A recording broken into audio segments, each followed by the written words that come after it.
നമ്മൾ ആരോഗ്യവാനാണെന്ന് അറിയാൻ വേണ്ടിയിട്ട് മൂന്ന് കാര്യങ്ങൾ.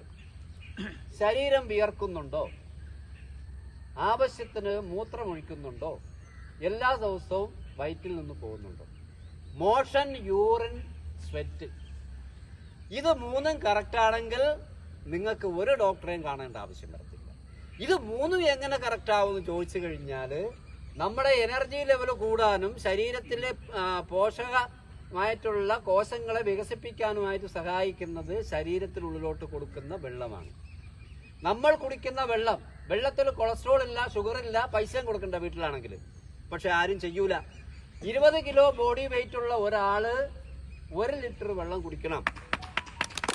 അപ്പൊ 60 കിലോ ബോഡി വെയിറ്റ് ഉള്ള 3 ലിറ്റർ വെള്ളം കുടിക്കണം. 15 ഗ്ലാസ് വെള്ളം. ഈ 15 ഗ്ലാസ് വെള്ളം കുടിച്ചു കഴിഞ്ഞാൽ നിങ്ങൾക്ക് ഈ പറഞ്ഞ 3 കാര്യങ്ങളും കറക്റ്റ് ആവും.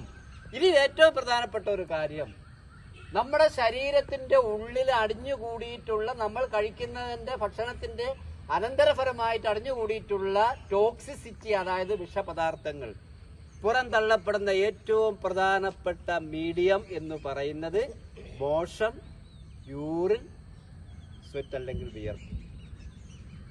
പറഞ്ഞ മനസ്സിലായില്ലേ? അപ്പൊ വിയർക്കാത്ത ഒരു മനുഷ്യന് ഏറ്റവും കൂടുതൽ ടോക്സിസിറ്റി ഉള്ളതിന്റെ പ്രധാനപ്പെട്ട ലക്ഷണം മനുഷ്യ ശരീരത്തിൽ കാണിക്കുന്ന സ്കിന്നിലാണ്, ത്വക്കിലാണ്. നിങ്ങൾ ശ്രദ്ധിച്ചാൽ അറിയാൻ പറ്റും.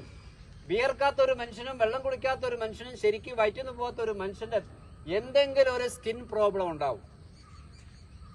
കാരണം ഈ ത്വക്കിന്റെ രോമകൂപങ്ങൾ വികസിക്കും വിയർക്കുമ്പോൾ.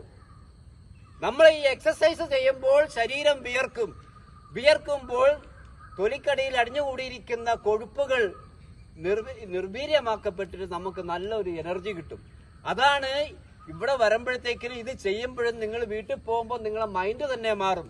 ഇപ്പൊ വന്നുകൊണ്ടിരുന്നപ്പോഴത്തേക്കിനും പുള്ളിക്കാരൻ പറഞ്ഞൊരു കാര്യമുണ്ട്, നമുക്ക് ഇത് എങ്ങനെ ഇത് നമുക്ക് ആൾക്കാരെ അടുത്ത് നമുക്ക് എത്തിക്കാൻ പറ്റും എന്നുള്ള ഒരു തത്രപ്പാടിലാണ് പുള്ളിക്കാരൻ.